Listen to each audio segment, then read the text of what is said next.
Bienvenidos y bienvenidas a este nuevo programa Al Fresco. Es el primer programa que hacemos, Javi, después de las Navidades, o sea, empezando el nuevo año, En 2025. empezando el 2025, cifra impar. Mm, ¿Eres un poquito supersticioso o no? Bueno, nada, tampoco mucho. ¿Para qué? Demasiado tenemos ya con lo que tenemos. Bueno, yo espero que el 2025 nos traiga grandes alegrías, porque el 2024 acaba un poco pluf. Entonces espero que este 2025 sea un año donde recuperemos la ilusión. Y además, como dices que no hemos cantado ni hemos hecho nada especial para cerrar el año en el podcast, si quieres podemos cantar ahora un villancico en extremeño, que el programa va sobre el extremeño. Entonces, adelante, Se Irene, lo no, no te, pedimos a no te lo nuestros traías preparado invitados de si casa. quieres. Se le pedimos a nuestros invitados si Pues quieres que nos mira, canten va a ser un alguna poco una puñalada canción. porque es que va a ser sin que se lo hayamos dicho antes, pero bueno. Bueno, seguro que sabrán salir del brete.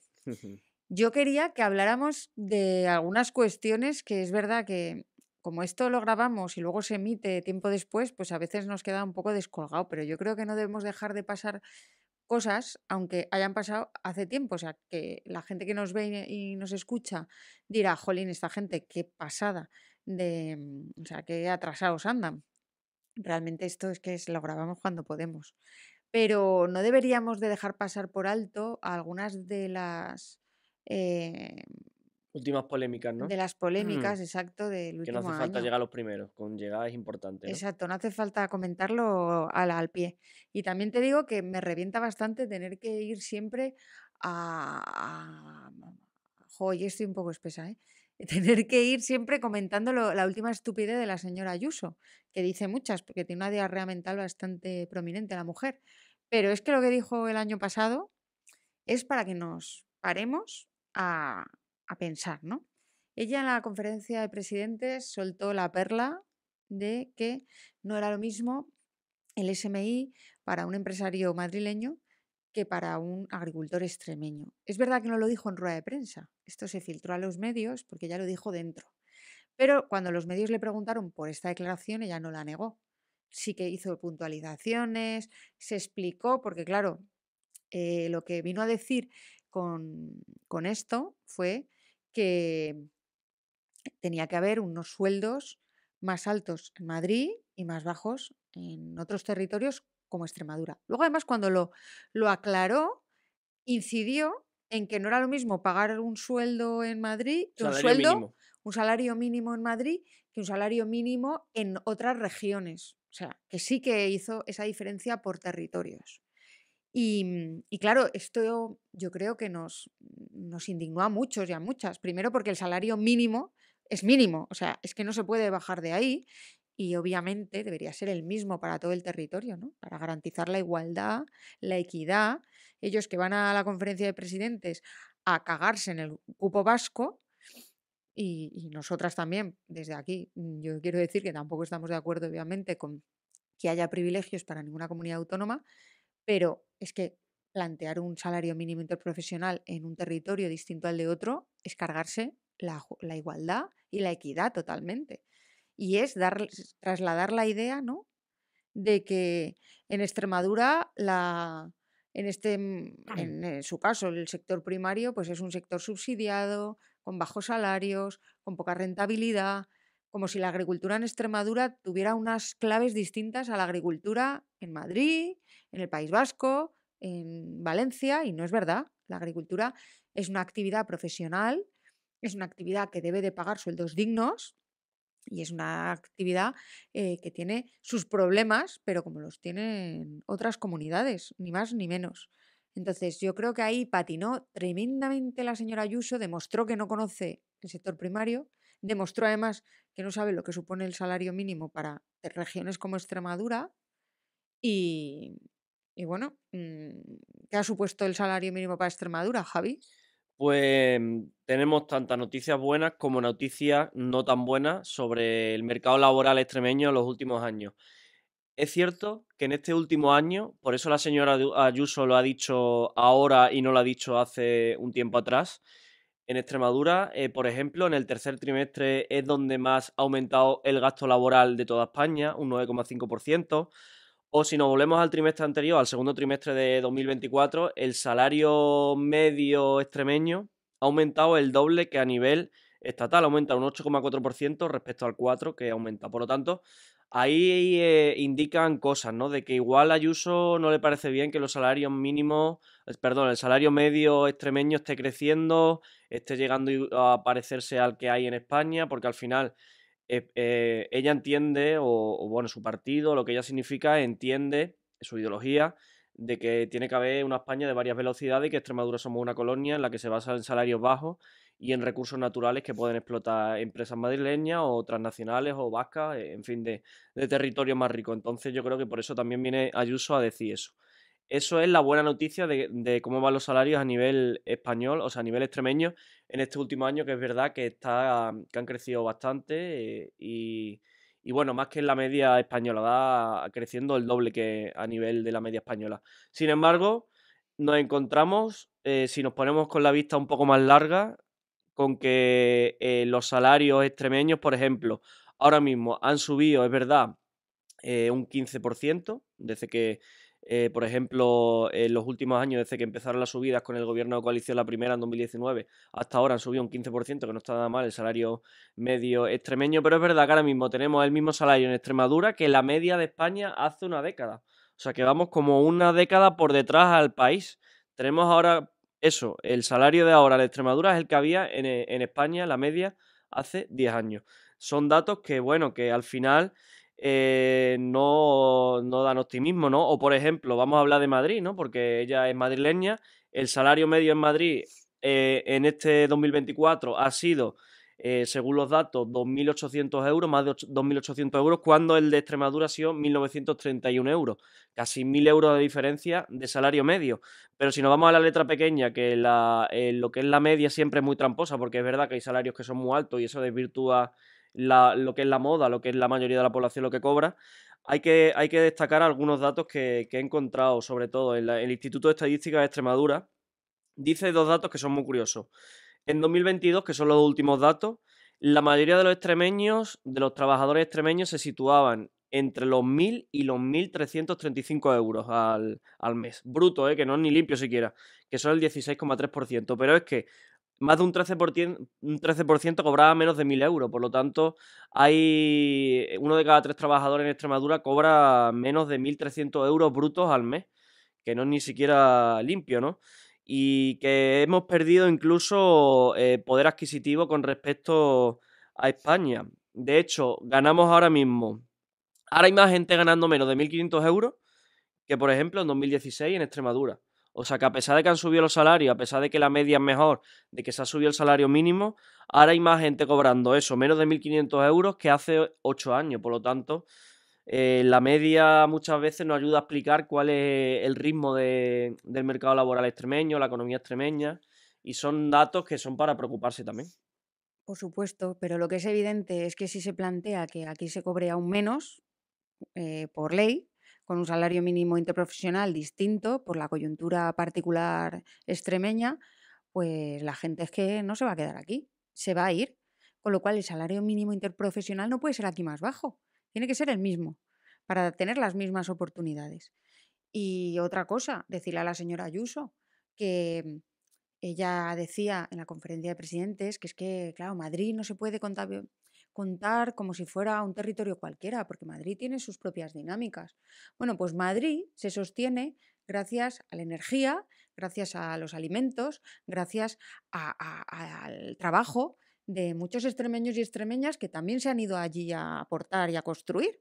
Si nosotros le cortamos a la señora Ayuso el cable de la energía, pues a lo mejor Madrid no subsiste ni un día. Con lo cual, creo que más respeto a los territorios periféricos que aportamos mucho indirectamente y directamente a la riqueza de Madrid, un territorio que además nos está haciendo competencia con un dumping fiscal bestial y que está intentando ser un Estado dentro del Estado. Entonces, sinceramente creo que las palabras de la señora Ayuso han sido sumamente desafortunadas y que la señora Guardiola tenía una oportunidad de oro para demostrar que realmente su defensa de Extremadura no se queda solo en bonitas palabras, sino que la ejerce cuando hay que hacerlo. Y en ese momento, cuando la señora Ayuso dijo eso, lo primero que hubiera hecho una dirigente responsable creo que hubiera sido poner pie en pared y decirle, te estás columpiando. A Extremadura se la respeta. Y No los al- mandar la calla como el rey a Chávez, pero, no, no, exacto, pero no, casi. no Hubiera, hacer, hubiera sido esto más no justificable, hacer mucho más eso, pero justificable. haber dicho, bueno, la señora Ayuso se ha equivocado, porque un agricultor extremeño va a pagar el salario mínimo, porque si no paga el salario mínimo es que tiene una rentabilidad tan nula que debería de cerrar. Estamos hablando de salarios base. Con lo cual, sueldos dignos en el campo también. Precios justos y sueldos dignos para que el sector sea un sector de vanguardia y un sector potente. Si no hay sueldos dignos y no hay precios justos, pues entonces la agricultura se nos muere. Y si no se nos muere la agricultura, pues malamente porque tenemos que comer 3 veces al día, 365 días al año. Que otra cosa digo, no es producir tornillos. Producir alimentos es una cosa muy seria. Además, Irene, ¿no crees que Ayuso lo que quiere es un dumping salarial? Sí, por Que cada supuesto. comunidad decida cuánto es el salario mínimo y Claro. competimos a la baja como su Bueno, política fiscal de derecha. es que realmente Ayuso es una turboliberal, ¿no? Todo tiene que estar en manos del mercado y es la ley del salvaje oeste, o sea, del más fuerte. Yo creo que su alter ego claramente sería el señor Milei en Argentina, que ha desmontado el Estado y es donde ella podría incluso mirarse, ¿no? Mm, la gente que... Madrid cada vez es una ciudad más inhabitable, con más dificultad para poder acceder a una vivienda digna, con sueldos cada vez más precarios, con transporte público cada vez más deteriorado, con sanidad pública cada vez en peor estado. O sea, es que, sinceramente, madrileños y madrileñas que nos veis, salir de ahí, veniros a los territorios periféricos como Extremadura a probar suerte, a ver que se puede vivir de otra manera y que las pequeñas cosas también cuentan en el día a día. La calidad de vida de las pequeñas cosas, de los pequeños detalles, de no tardar hora y media a lo mejor en llegar a tu trabajo, pues es algo importante. Ujú. Desde aquí lanzamos ese alegato, A ver ¿no? si coge algún guante. A ver si cogemos y convencemos a alguien. A repobla. Claro, no, es que a raíz de estos comentarios a mí me han llegado por las redes sociales gente diciendo, no, pero tienes razón, porque aquí los sueldos tienen que ser mayores, porque los alquileres son mayores. Pues a lo mejor pues vente aquí, ¿no? Que los alquileres también están subiendo dramáticamente, Mm. pero a lo mejor tenemos más capacidad de vivir, aunque es verdad que queda mucho por hacer porque los sueldos son bajos y los alquileres han subido muchísimo. Pero ojalá que no vayamos en la deriva de las políticas de la señora Ayuso que tanto quiere copiar la señora Guardiola, porque aquí esto es una franquicia del PP de Madrid. Aquí no hacen recetas pensando en una idiosincrasia particular de Extremadura, no, no, aquí copian lo que hace la señora Ayuso y se quedan tan anchos. ¿Beneficie o no beneficie?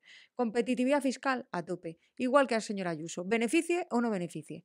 Pero el caso es subirse al carro de lo que hace esta señora. Pero sin embargo, el programa de hoy no va No sobre va el de esto, salario.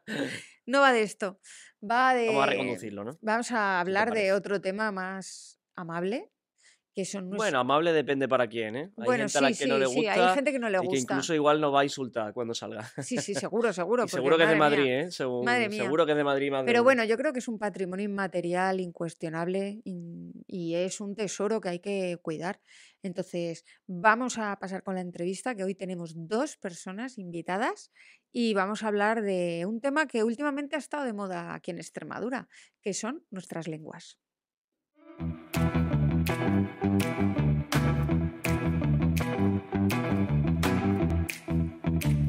Bueno, pues pasamos a la entrevista que ya hemos presentado anteriormente y estamos con Aníbal Martín y con Carlos Chamorro.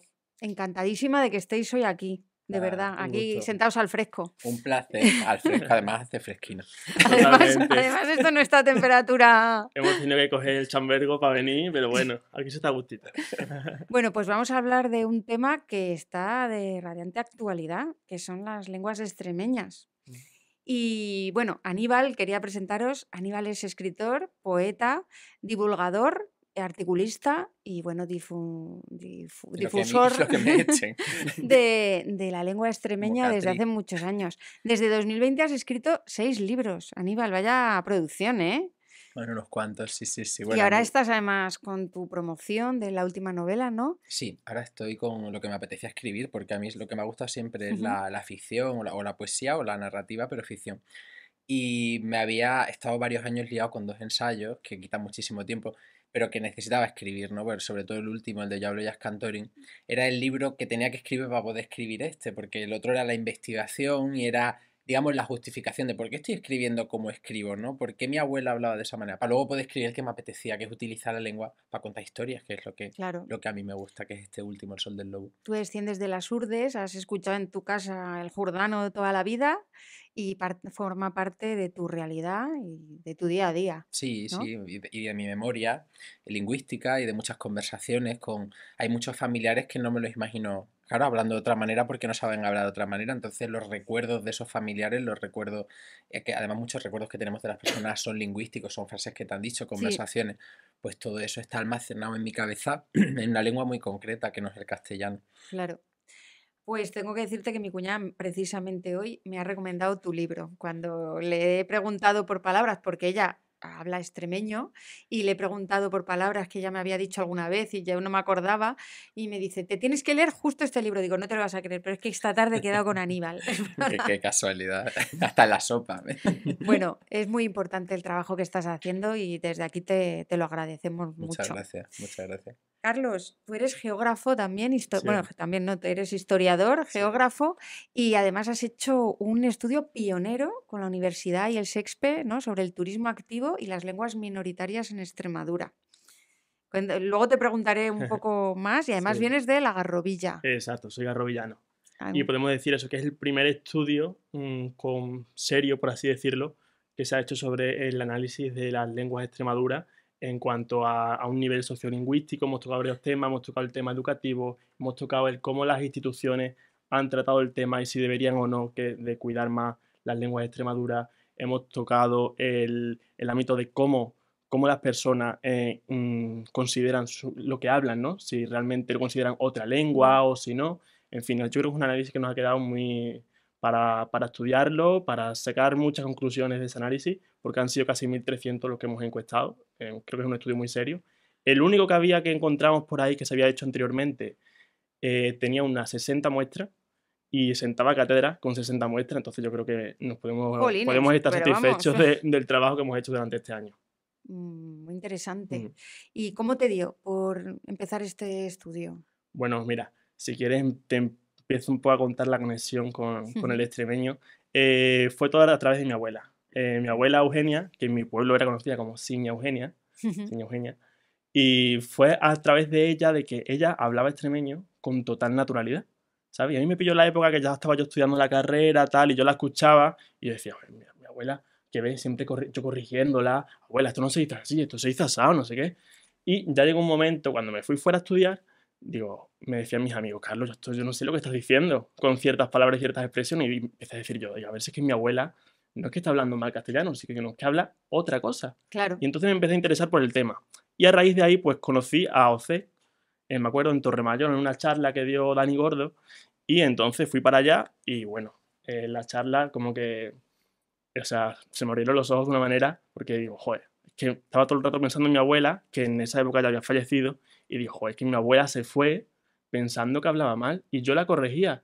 Y digo, qué rabia me ha dado el no poder decirle a mi abuela, joder, abuela, enséñame más, ¿no? Enséñame más del extremeño, Ya. ojalá yo pudiera hablar como hablaba mi abuela el extremeño. Y fue por ahí mi conexión con el extremeño. A partir de ahí me hice socio de C en 2021 y ya pues empezamos a colaborar. En 2021 incluso propuse en mi pueblo que se realizara una jornada, se lo propuse al ayuntamiento, Semos Asina, que Aníbal también ha participado en alguna edición, y a raíz de ahí pues empecé a involucrarme y ahora mismo incluso ya hemos creado una sección juvenil dentro de OCE, o sea que ya estoy metido de lleno en el tema.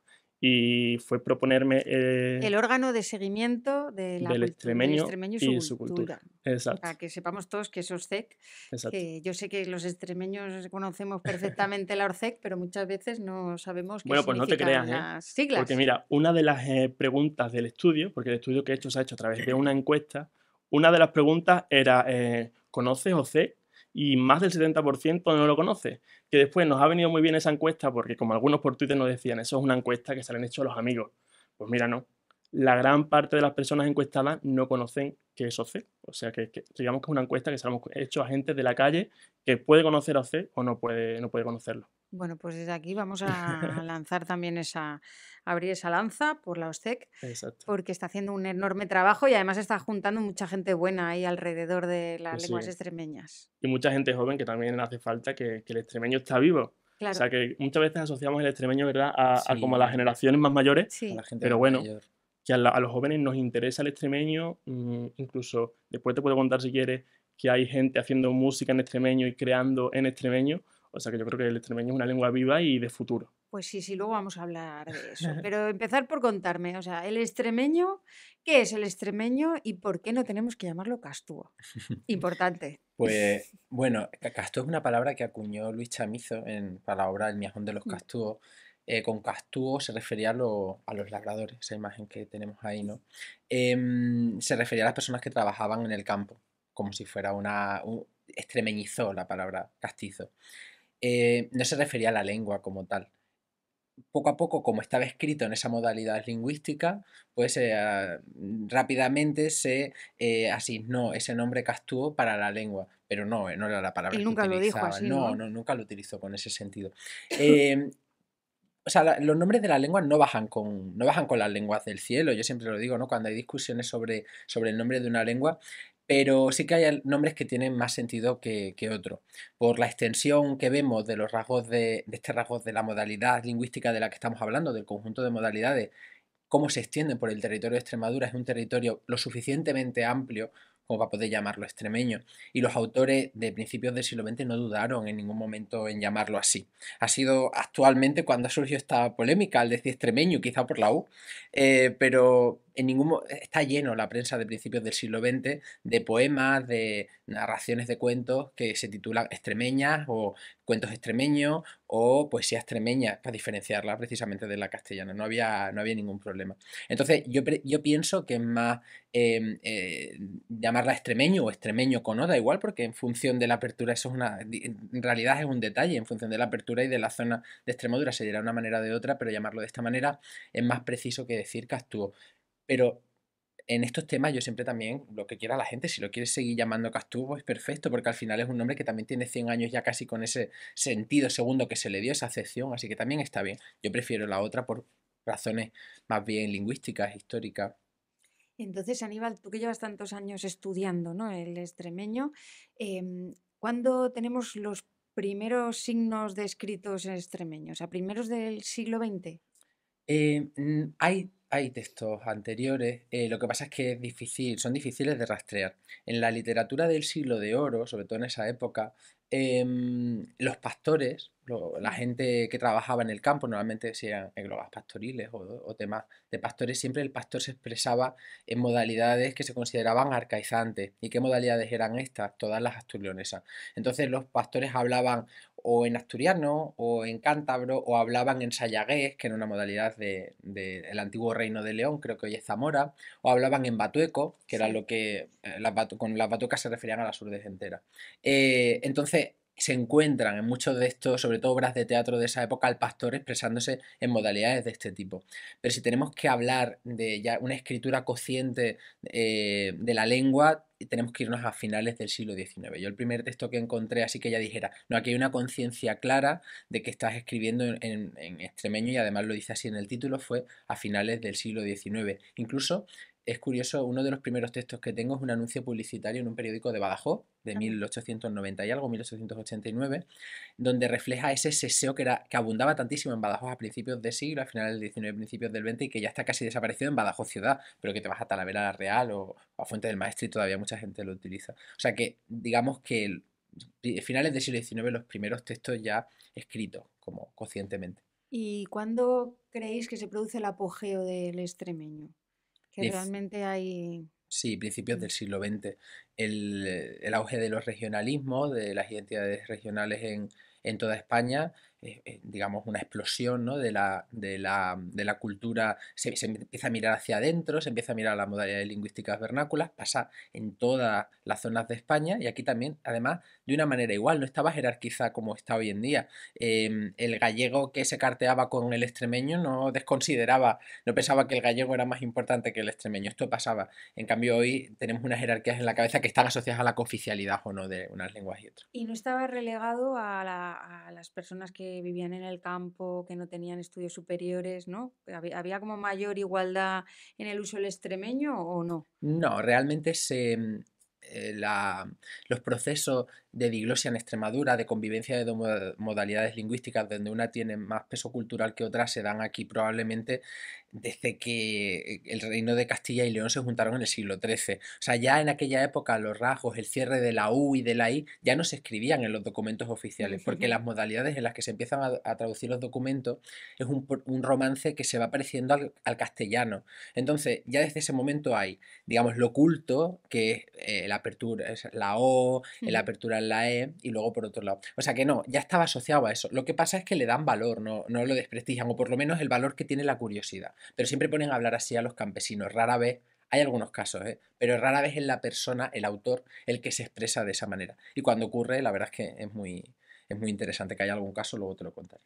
¿Y cuándo, o sea, y perdón, ¿y qué sucede cuando existe esa convivencia entre dos lenguas, la diglosia de la que tú antes te has referido, y hay una que es la bien hablada, como la oficial, la que es reconocida, y la otra? ¿Qué sucede con esa, vamos, esa modalidad? Normalmente lo que ocurre es que hay una lengua de poder, es que esto ocurre prácticamente en todo el mundo, ¿no? Siempre hay una lengua estándar de poder que se va conformando a lo largo de los siglos y luego están las modalidades vernáculas.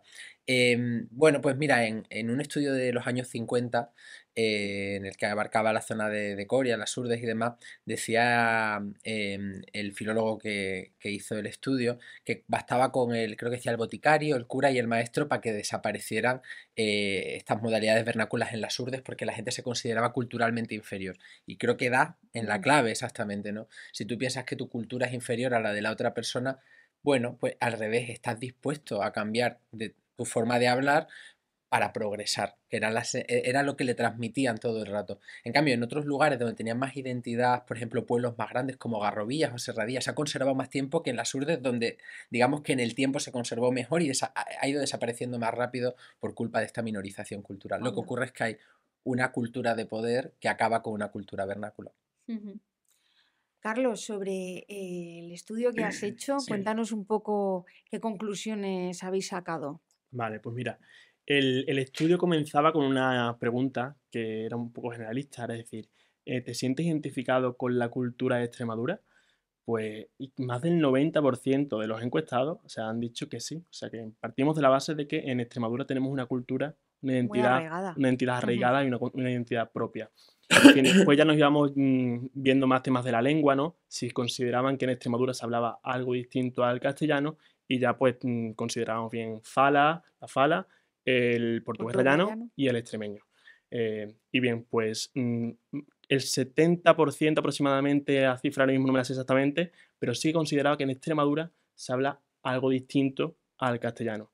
Y a partir de ahí pues ya empezábamos a preguntar por distintos temas, donde tocábamos tanto el ámbito educativo, tanto el ámbito institucional y otros más del día a día. Y por ejemplo, con respecto a lo que estaba comentando antes Aníbal, era muy llamativo, ¿no? Porque preguntábamos a las personas que habían contestado que solamente existía el castellano, preguntábamos, ¿cuáles son las personas que mejor hablan el castellano en tu localidad? Y siempre se decía, las personas con estudios superiores. ¿Qué pasaba cuando a las personas que habían contestado que hablaban extremeño, que hablaban otra de las lenguas minoritarias, cuando le preguntábamos eso, decían, pues la gente, o bien gente del campo, o la gente con menos estudios. O sea, para que veamos esa percepción, ¿no? Esa diglosia de la que hablábamos, Ujú. cómo está ahí actualmente.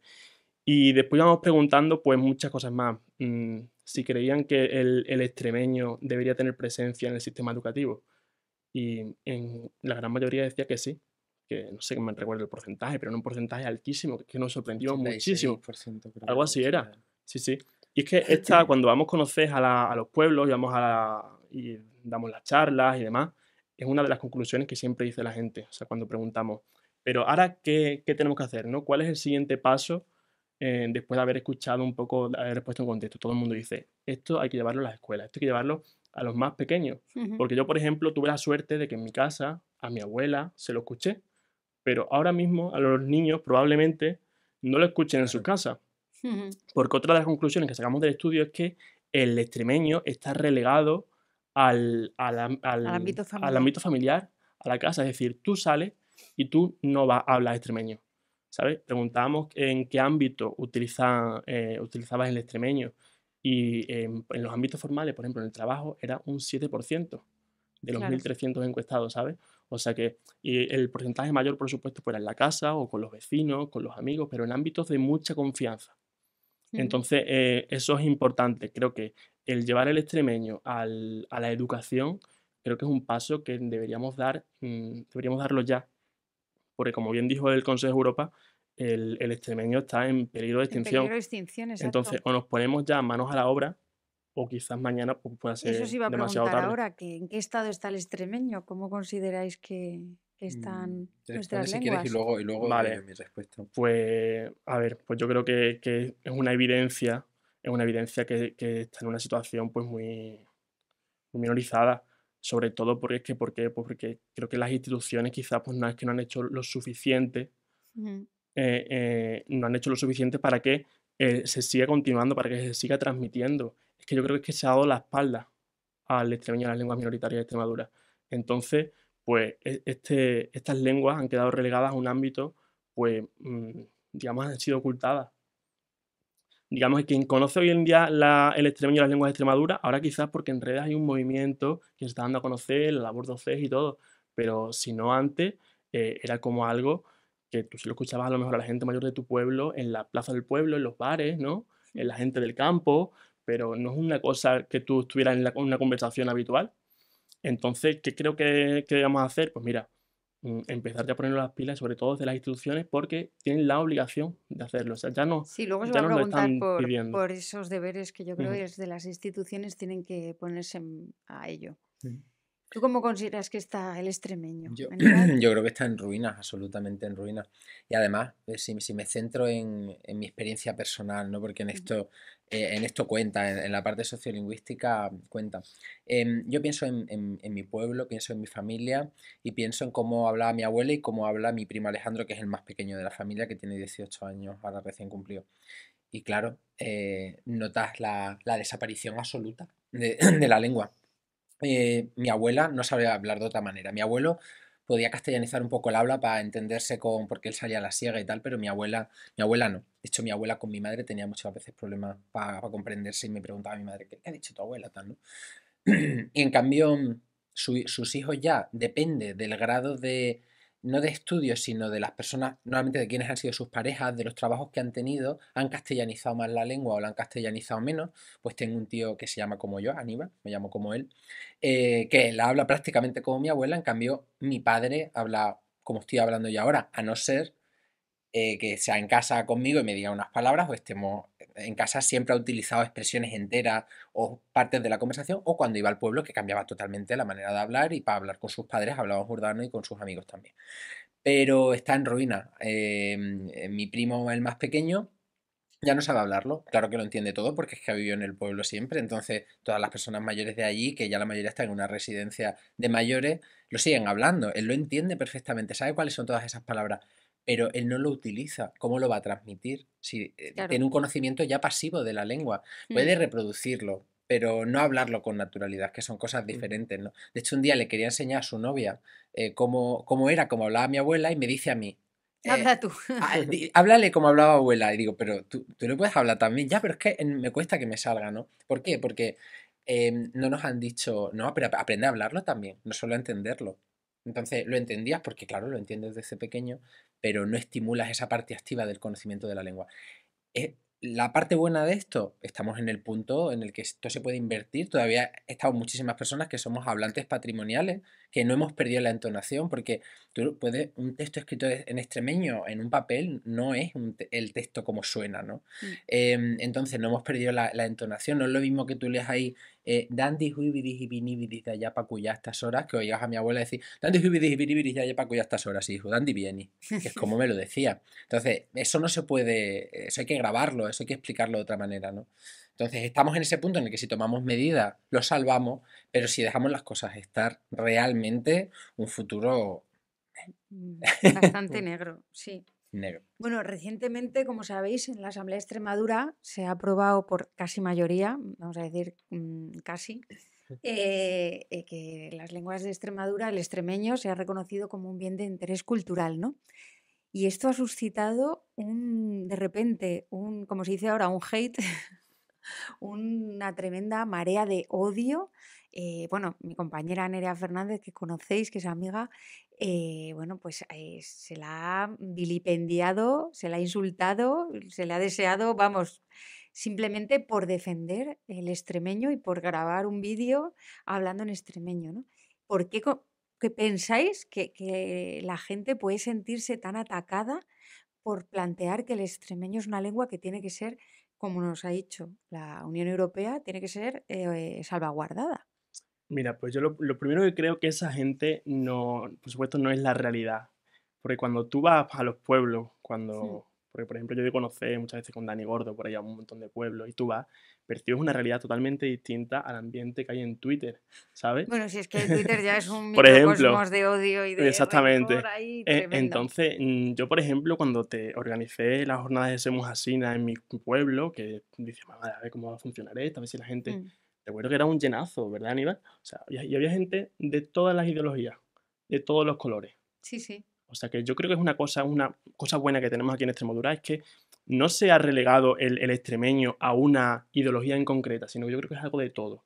Que eso también es un punto a favor nuestro, que es Ujú. algo que la sociedad lo siente. Que tú sales a la calle, tú cuentas esto, hablas con la gente de este tema, y a la gente le toca la patata, porque es que probablemente hayas escuchado a tu abuela, a la gente mayor, a su madre, a sus abuelos, en fin, que es algo que da identidad.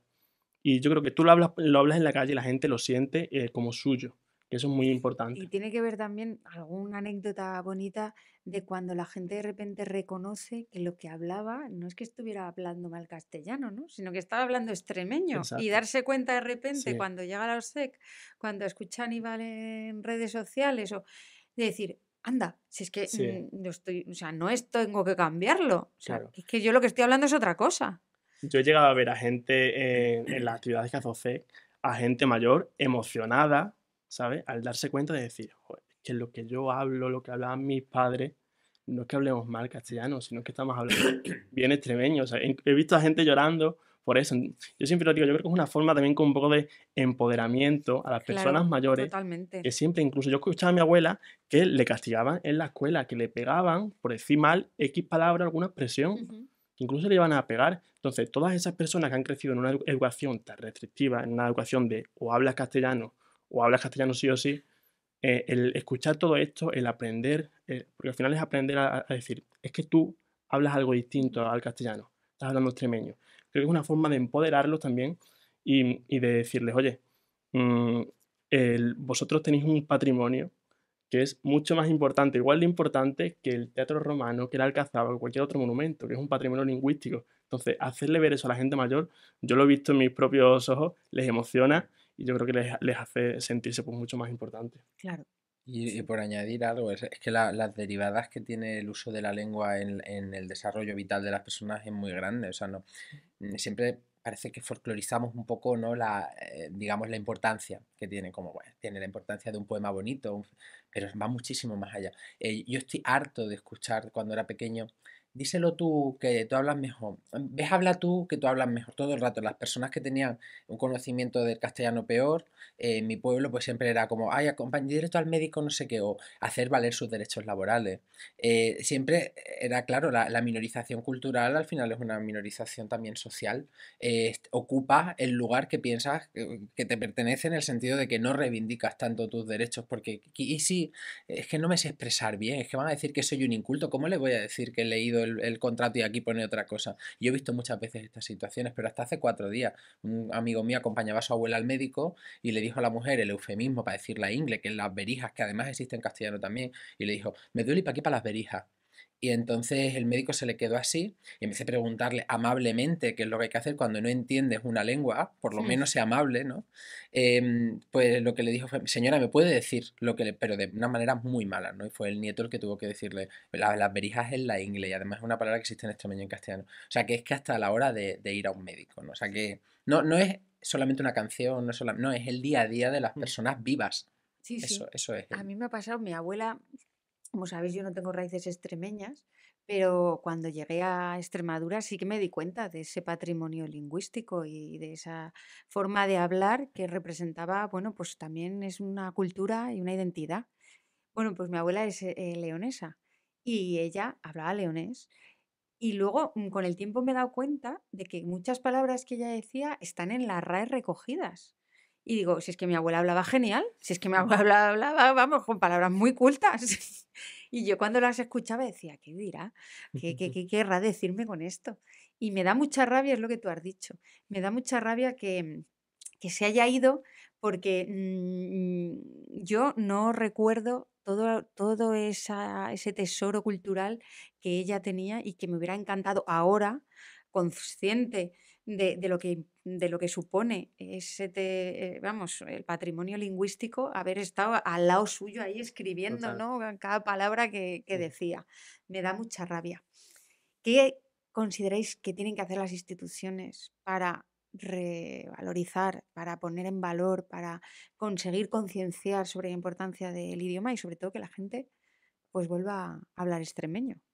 Bueno, yo creo que el primer paso, ¿no? Es el que hemos estado comentando antes. Creo que el bien de interés cultural es una cosa que ya se debería haber hecho ya hace mucho tiempo, Mm. como por ejemplo la FALA, que sí que está Sí, la fala está considerada como bien de recogida. interés cultural. Entonces yo creo que ese es un primer paso y a partir de ahí ya empezar a caminar. ¿Y en los pueblos de la fala se habla en el colegio la fala o no? Yo creo que tienen como ciertas Sí, actividades pero lo que es la docencia no. en la Mm. docencia, ¿no? Confían, cuando hablas con la gente de estos 3 pueblos, confían en la transmisión intergeneracional porque hay un 90 y tan altísimo por Sí, ciento, Sí. todo el mundo se comunica en sus 3 modalidades, en cada una de las modalidades de AFALA, de las 3 modalidades sí, que hay. Pero claro, la despoblación juega en contra. claro. Puede llegar un día que se van, como le está pasando a todos los pueblos, ¿no? Sobre todo a los pequeñitos de Extremadura, que la gente se va yendo a otros lugares y se va perdiendo cada vez más vocabulario y se va castellanizando expresiones. No está pasando allí porque allí es un caso muy particular de una buena conservación, pero bueno, no hay que fiarlo todo A a- que sea en el ámbito familiar, ¿no? efectivamente, en cuanto a medida, la educación es fundamental, o sea, y además no la extrapolación, porque hay veces que, claro, que no sabe mucho de lo que estamos hablando y se mueve a golpe de titular y opina a golpe de titular, pues dice cosas como, ay, que queréis enseñarle a los niños de no sé qué pueblo de Badajoz, Urdano, por decir algo, ¿no? Como que vamos a Sí, extrapolar sí, la lengua de allá a otros sitios, y en plan, no, no, no. Es que en los lugares donde aún se mantiene la lengua vernácula, se profundice en ella, se conozca cómo era hace 2 generaciones para que la puedas conocer bien. En los lugares donde está prácticamente perdida, que por lo menos sepas cómo era hace nada, por si quieres conocerla, si quieres aprenderla. Y en los lugares donde no se ha conservado nada, que por lo menos sepas que en el resto de Extremadura sí lo hay. O sea, es eso de lo que se habla, no de extrapolar modalidades lingüísticas entre unos sitios y otros de Extremadura. Eso no tiene ningún sentido, pero es la ya, sensación que les da, he visto yo que les da cuando hablan de imposición, claro, utilizando el lenguaje del porque chiringuito lingüístico de Asturias y demás, ¿no? sí, sí, sí, bueno, es Pues se van que por esas veredas. esta misma semana, además, como yo retuiteé el vídeo de Nerea y la gente me escribe, y esta semana precisamente ha vuelto de nuevo alguien a colgar el vídeo, el tweet, y entonces me vuelve a llegar que si el chiringuito, que si se lo queréis un chiringuito, que digo, ¿qué chiringuito?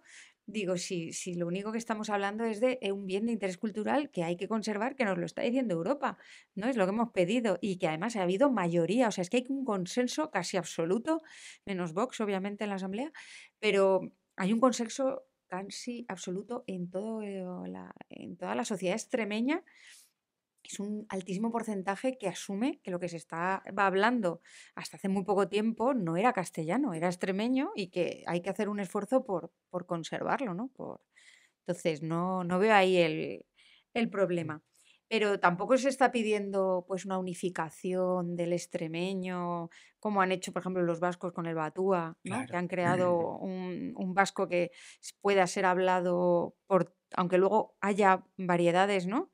Tampoco se está pidiendo eso, sino simplemente se está pidiendo conocer lo que cada municipio, cada Bueno, comarca evidentemente, estaba. si quieres enseñarlo, tienes que enseñar unos rasgos los más característicos, vamos a decirlo Mm, así, ¿no? O si quieres enseñárselo a una persona que no tiene ni idea, le puedes dar la opción, oye, ¿qué quieres aprender? ¿Quieres que te enseñe los rasgos del noroccidente extremeño que se parecen mucho a los de Madroñera y estos pueblos? Pues te explico un poco cuáles son esos rasgos característicos. Luego ya cada pueblo tiene sus ujú. variedades. ¿Quieres que te enseñe más unos rasgos de cómo era en Jerez de los caballeros el extremeño hace 100 años? Que tenemos textos, pues también. ¿Quieres conocer más el seseo de Talavera la Real, por ejemplo? Pues también te lo enseño. La cuestión es que es muy variado, pero tiene unos rasgos comunes y sobre Sí, todo sí. en la zona donde lo llamamos extremeño son más los rasgos comunes que los diferentes, por eso lo podemos enseñar como una lengua, con rasgos gramaticales, etcétera, etcétera. Pero jamás es extrapolar.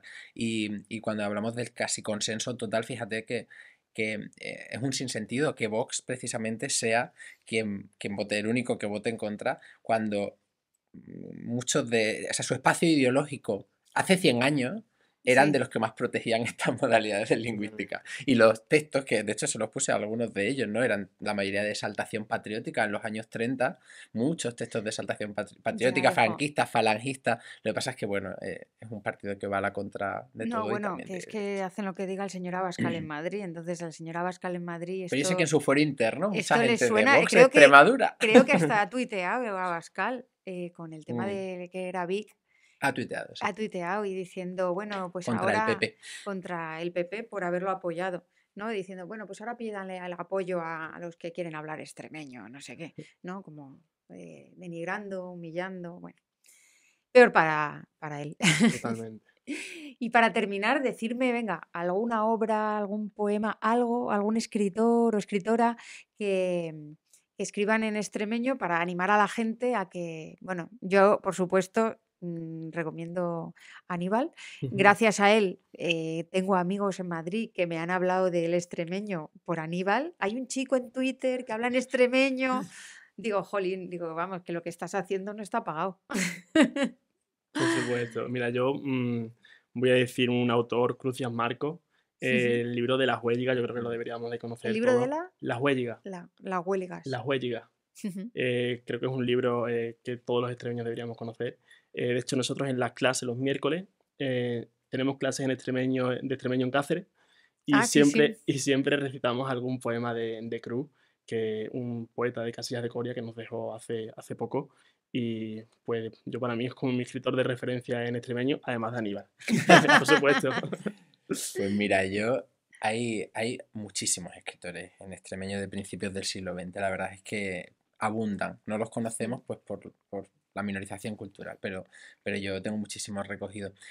Por decir dos, mira, y por decir una mujer que había pocas escritoras en general, ujú. por lo tanto también pocas mujeres, pero Asunción Moreno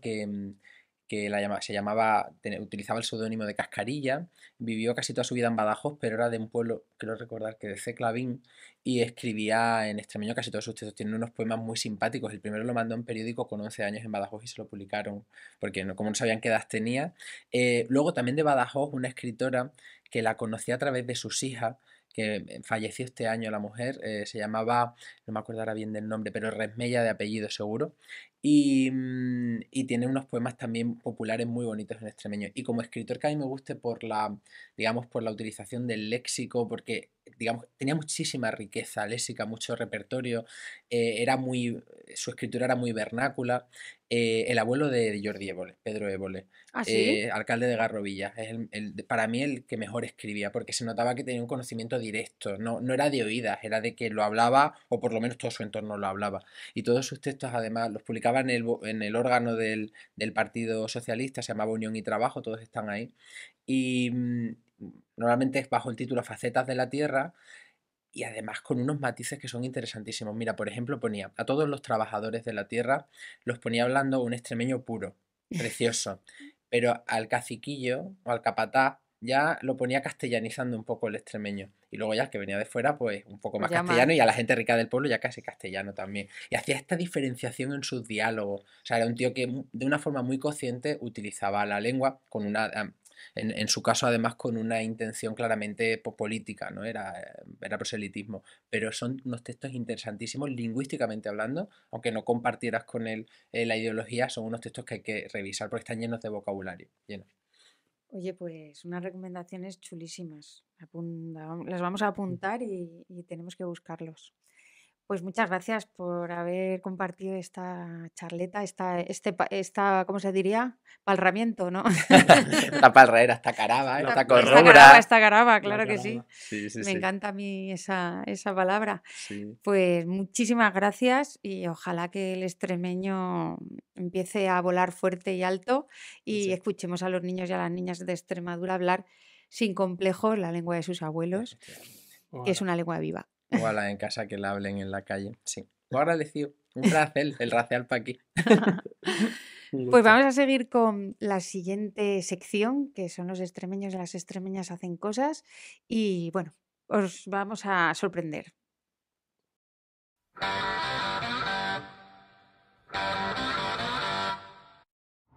A las buenas, soy Guadalupe Sanfeli y soy miembro de OC, del Dilañu Acabaeru, y también de la sección de la gente nueva, que se llama Las Huellebras, en el que hacemos diversas actividades de la asociación. Somos casi 300 miembros que participamos activamente y hemos hecho actividades como el Rejuijo Fest en Talaveruela de la Vera, en el que participaron bastantes cantantes de nuestra tierra o que cantaban en extremeño. También hacemos clases en la sede principal de Cáceres, la calle Tienda, y hacemos muchas otras actividades. Otras de las actividades que hacemos, por ejemplo, fue el Día de las Letras en Casillas de Coria o el Día de las Lenguas en Don Benito, el 21 de septiembre pasado, con conciertos como el del Gato con J. Dicho esto, después de haber mencionado todas las actividades que realiza la OC, queremos animaros a participar activamente en nuestra asociación, dignificando nuestras lenguas de aquí de Extremadura, como son la fala, el extremeño y el portugués rayano. Os esperamos.